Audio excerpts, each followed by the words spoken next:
ലക്ഷദ്വീപിൽ മത്സ്യത്തൊഴിലാളികളുടെ ഷെഡുകളും മീനുണക്കാനുള്ള സംവിധാനങ്ങളും പൊളിച്ചുമാറ്റിയ അധികൃതർ. തലസ്ഥാനമായ കവരത്തിയിലാണ് പോലീസും റവന്യൂ ഉദ്യോഗസ്ഥരും എത്തി ഷെഡുകൾ പൊളിച്ചുമാറ്റിയത്. ഹൈക്കോടതി വിധി മാനിക്കാതെയാണ് മത്സ്യത്തൊഴിലാളികളുള്ള അധികൃതരുടെ അതിക്രമം.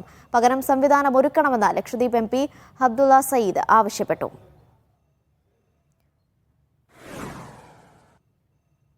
ലക്ഷദ്വീപിന്റെ തലസ്ഥാന നഗരിയായ കവരത്തി മത്സ്യത്തൊഴിലാളികൾ ഫിഷിംഗ് ആക്ടിവിറ്റീസ് നടത്തുന്ന സ്ഥലവും മാസ് ഉണക്കുന്ന സ്ഥലവും അതുപോലെ തന്നെ കടപ്പുറത്തിൽ ബോട്ടിന്റെ റിപ്പയർ വർക്ക് നടത്തുന്ന സ്ഥലത്തിൽ ഇന്ന് റവന്യൂ ഓഫീഷ്യൽസ് വന്ന് പോലീസ് ഓഫീഷ്യൽസ് വന്ന് അത് പൊളിച്ചു മാറ്റി.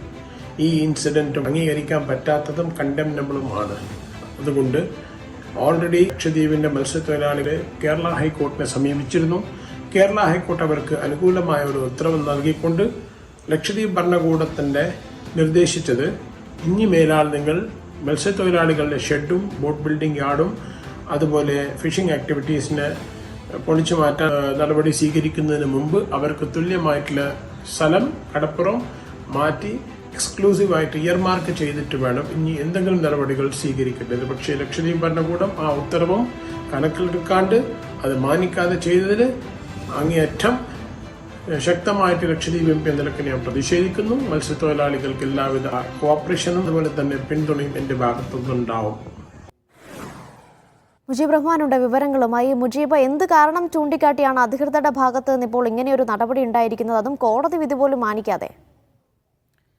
അനീഷ, ലക്ഷദ്വീപിൻ്റെ തലസ്ഥാനമായ കവരത്തിയിലാണ് കഴിഞ്ഞ ദിവസം ഇങ്ങനെ അധികൃതർ റവന്യൂ ഉദ്യോഗസ്ഥരും പോലീസ് ഉദ്യോഗസ്ഥരും എത്തിക്കൊണ്ട് മത്സ്യത്തൊഴിലാളികളുടെ ഷെഡുകൾ പൊളിച്ചു മാറ്റിയത്. നമുക്കറിയാം, ദ്വീപിൽ നേരത്തെ തന്നെ ഈ തീര സംരക്ഷണ നിയമവുമായി ബന്ധപ്പെട്ട് ഇത്തരം ഷെഡുകൾ പൊളിച്ചു മാറ്റുന്ന നടപടികൾ നേരത്തെയും ഉണ്ടായിരുന്നു. ഇതേ തുടർന്ന് മത്സ്യത്തൊഴിലാളികൾ ഹൈക്കോടതിയെ സമീപിച്ചു. കേരള ഹൈക്കോടതി ഇക്കാര്യത്തിൽ യാതൊരു തരത്തിലും മുന്നോട്ട് പോകരുത് എന്ന് അധികൃതരോട് ആവശ്യപ്പെട്ടു. മാത്രമല്ല, മത്സ്യത്തൊഴിലാളികൾക്ക് പ്രത്യേകിച്ച് ലക്ഷദ്വീപിൻ്റെ വരുമാനം മത്സ്യബന്ധനമാണ്. അതിൽ തന്നെ മാസ് മീൻ കയറ്റുമതിയാണ്.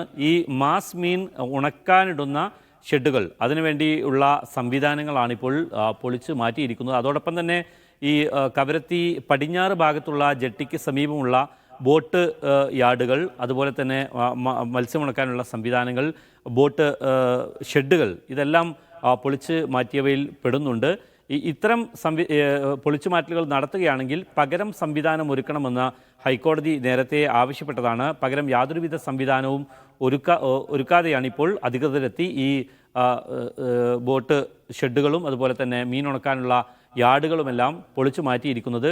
നേരത്തെ തന്നെ ലക്ഷദ്വീപിൽ ഇത്തരത്തിലുള്ള പ്രശ്നങ്ങൾ ഉണ്ടായിരുന്നു. വലിയ തോതിലുള്ള പ്രതിഷേധങ്ങൾ ഉയർന്നിരുന്നു. ഇന്നിപ്പോൾ ഈ പ്രതിഷേധങ്ങൾ, മത്സ്യത്തൊഴിലാളികളുടെ പ്രതിഷേധത്തോട് ലക്ഷദ്വീപ് MP അബ്ദുള്ള സയ്യിദ് തന്നെ ആ പ്രതിഷേധത്തോട് ഐക്യദാർഢ്യം അറിയിച്ചു. അതോടൊപ്പം പകരം സംവിധാനം ഒരുക്കുന്നത് വരെ ഇത്തരം നടപടികളുമായി മുന്നോട്ട് പോകരുത് എന്ന് ലക്ഷദ്വീപ് ഭരണകൂടത്തോട് ആവശ്യപ്പെട്ടിട്ടുണ്ട്. എന്നാൽ ലക്ഷദ്വീപ് അഡ്മിനിസ്ട്രേഷൻ ഇത്തരത്തിലുള്ള യാതൊരു തരത്തിലുള്ള ആവശ്യങ്ങളും അംഗീകരിക്കാതെയാണ് മുന്നോട്ട് പോയിക്കൊണ്ടിരിക്കുന്നത്. സമീപ ദിവസങ്ങളിൽ നമ്മൾ തന്നെ വാർത്തകൾ നൽകിയതായിരുന്നു. ലക്ഷദ്വീപിന് സമീപമുള്ള ബംഗാരം ഐലൻഡ്, അതോടൊപ്പം തന്നെ ഈ അഗത്തി ദ്വീപിനോട് ചേർന്നുള്ള മറ്റ് തിണ്ണകര ദ്വീപിലും മറ്റും വലിയ തോതിലുള്ള നിർമ്മാണ പ്രവർത്തികൾ അധികൃതരുടെ ഭാഗത്ത് തന്നെ ഉണ്ടാകുന്നുണ്ട്.